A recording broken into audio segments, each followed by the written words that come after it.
My Xbox 360 controller suddenly failed. I pushed onto the button. The light didn't come up. Then I need to figure out how does it really work. Firstly, I tested the battery. They look great. To see if I put the battery inside the housing. Normally, I should see power coming out from the two battery terminals. There's nothing. Then I look inside the housing. I saw there's something very interesting. There's a switch inside the housing, which is very difficult to get to. Then if I push onto the back, there's a small hole. Push it down. And yes, I can see power. I can see voltages show up on the battery terminals. Then I think if I jam this down, maybe I can fix it. But it doesn't look very reliable. Then I think of an easier solution.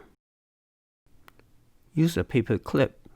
Pick the one that's small, so it's easy to bend it into the shape you want to, and it's also more flexible. I bend it into the shape as shown here. Be sure to create larger contact areas at both ends of the wire.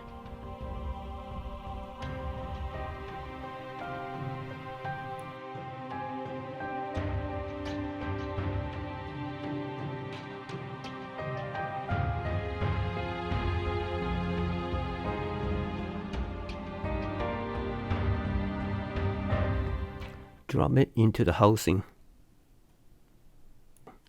Wiggle a little bit so the wire lay flat onto the bottom, and when you insert the batteries into the holder, the battery will make good contact with the wire.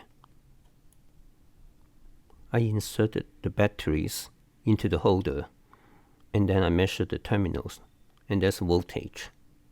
So it looks good. Then the final test is to put inside the Xbox controller. And press on it. Oh, good. The light comes on. So I'm back to play my games. Please give me a like if you find this useful. See you. Bye.